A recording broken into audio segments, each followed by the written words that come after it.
La fonction import XML de Google Sheets peut être très utile pour récupérer des données sur le web, mais elle a des limites qui font que le nombre de cellules qui contiennent cette formule doit être limité, si l'on ne veut pas avoir un message d'erreur, disant qu'il y a trop d'appels de fonctions.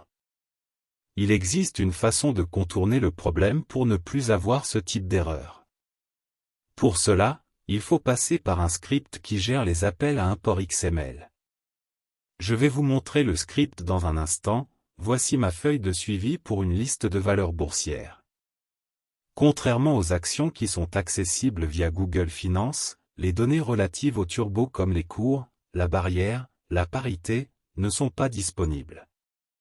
Il faut aller les chercher sur d'autres sites et utiliser la fonction import XML. Pour les actions, vous pouvez ainsi récupérer des données comme le dividende, le PER, ou le rendement. Voici comment est organisée la page. Le premier onglet montre la liste des valeurs suivies, ce sont des turbos. Les colonnes montrent les données récupérées. La colonne A stocke l'adresse de la page pour le turbo concerné. La colonne B stocke le code Google Finance de l'action correspondante. Les trois premières colonnes peuvent être masquées. Les étoiles sont les données qui seront récupérées par script, les autres sont soit récupérées via Google Finance, soit calculées. En colonne U, il est possible de choisir quelles données récupérer, depuis la ligne début jusqu'à la ligne fin. Ici, on va chercher les cours en L, de la ligne 5 à la ligne 17. À partir de cette première feuille, on fait deux copies identiques, une pour les données importées, l'autre pour stocker les paramètres XPath. Dans ce deuxième onglet, les données récupérées par import XML seront importées à la même place que dans la première feuille.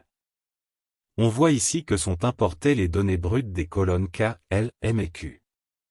Dans le troisième onglet qui est aussi une photocopie du premier, chaque case en bleu correspond à la page de la valeur en colonne A, et est calculée par une formule simple qui va chercher le code de la valeur sur le premier onglet en colonne A. Les cases en rouge donnent le chemin XPath de l'information à aller chercher, sachant que la fonction import XML a besoin de ces deux paramètres.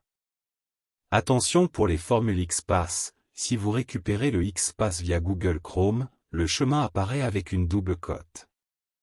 Il faut remplacer la double cote par une simple cote pour que cela fonctionne dans AppScript. Une fois les trois onglets correctement renseignés, voici le script qui est très court. On définit les variables pour accéder aux onglets. On récupère le numéro de colonne, la ligne de début et de fin qui sont dans le premier onglet. On efface la plage qui doit recevoir les données. On définit une boucle de la première à la dernière ligne. On récupère l'URL et le XPath que l'on a défini dans chaque cellule de l'onglet XPath et on reconstitue la formule import XML. On définit une cellule temporaire de stockage, cellule G6, et on lui attribue la formule import XML. On récupère la valeur qui résulte de la formule. On écrit cette valeur dans la cellule qui lui correspond. Voici l'exécution du script avec les logs.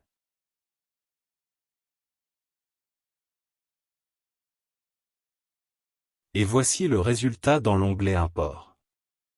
Les données sont brutes, donc on peut les formater à partir de l'onglet Cours, pour les mettre en forme si besoin. La plupart du temps, le remplacement du point par une virgule sera suffisant, quelquefois il peut être nécessaire de faire une extraction à partir d'une chaîne de texte. Voilà, je vous affiche le script pour que vous puissiez le scanner. Si vous avez des questions, les commentaires sont ouverts.